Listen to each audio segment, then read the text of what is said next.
E eu queria trazer essa questão um pouco mais para o Brasil agora, porque essa carta que Trump envia ao governo brasileiro tem um tom bastante político, ele defende Jair Bolsonaro, mas a gente lembra que Bolsonaro foi investigado pela Polícia Federal, foi denunciado pela Procuradoria-Geral da República, é réu no Supremo Tribunal Federal nesse inquérito que investiga a suposta tentativa de golpe de Estado. Eu queria saber se o senhor acredita que esse recado que Donald Trump envia ao Brasil pode, de certa forma, beneficiar Jair Bolsonaro ou pode ter o efeito reverso, de aumentar ainda mais essa dureza com que o STF trata Bolsonaro e também aliados? Bom, vamos lá.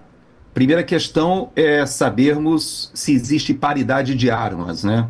Quando o Trump ele leva a questão tarifária, nós já falamos sobre isso há alguns meses atrás. Eu expliquei, né, quando foi aquele dia que o Trump anunciou para o mundo aquele monte de tarifas. E, na época, eu fiz questão de explicar para a nossa audiência que essas tarifas, muitas vezes as pessoas pensam que ela impacta diretamente, ou seja, o dinheiro, quem vai pagar essa tarifa é o exportador, e não é verdade. O que acontece é o seguinte: quem paga a tarifa, essa tarifa de 50% que ele coloca agora, é o importador, ou seja, é a empresa aqui dos Estados Unidos que vai ter que recolher esse tributo, essa tarifa. E essa estratégia do presidente Trump, ela tem uma finalidade fiscal. Então, se o brasileiro não compreender isso, ele acha que ele está sendo vítima de algo pontual, e não é verdade. Existe um tratamento internacional, e aí o presidente Lula, no texto que alguém escreveu para ele e publicou, foi muito assertivo e até feliz quando ele diz que os organismos multilaterais estão colapsando e que os Estados Unidos, eles, na verdade, e o próprio presidente Trump fala sobre isso, o que ele faz é, de fato, assumir a falência dos mecanismos, dos organismos internacionais que vinham, de uma maneira hipócrita, fazendo a condução de uma maneira que os Estados Unidos eram os principais fiadores desse sistema, mas os principais prejudicados. E ele foi eleito para defender os interesses dos americanos.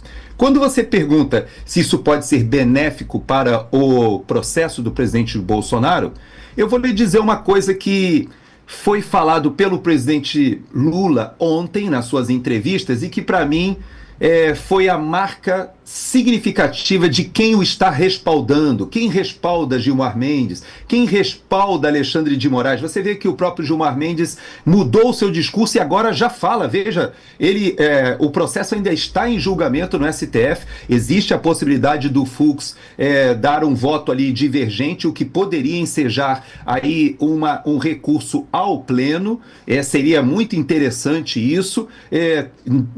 Tudo indica que não vai haver uma condenação unânime em todos os quesitos, e aí dá possibilidades, e o Borgo pode até nos ajudar em relação a isso, a questões de embargos.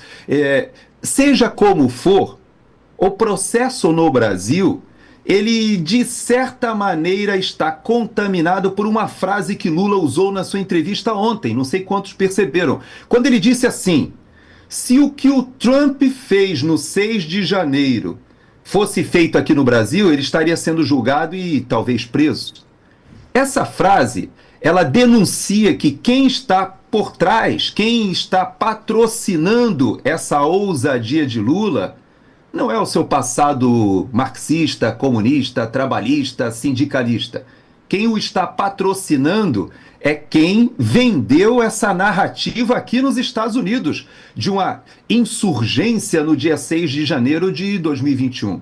E quando ele cita essa questão e diz que o Trump fez no Capitólio, ele está acusando o presidente Trump daquilo que eles forjaram aqui numa imitação, numa repetição de roteiro, que parece até que tem o mesmo diretor, e me parece que sim, há um mesmo diretor, porque aquilo que foi forjado aqui no 6 de janeiro e que foi desfeito pelo presidente Trump logo no seu primeiro dia de mandato, indultando todos aqueles condenados, pessoas que foram arroladas, muito semelhante ao que aconteceu no Brasil, e há um roteiro comum. E Lula se denunciou, porque quando ele cita essa questão e toca num ponto que é muito nevrálgico e é muito sensível para o presidente Trump, porque ele foi perseguido, como o presidente Bolsonaro está sendo perseguido, eu posso dizer uma coisa para você, João.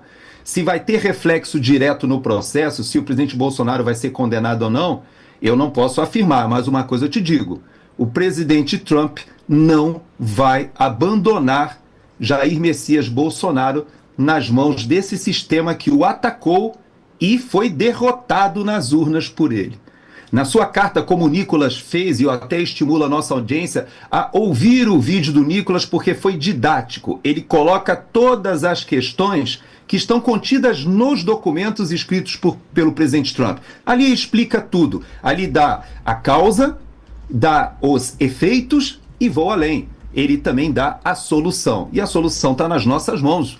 Não está nas mãos do governo americano.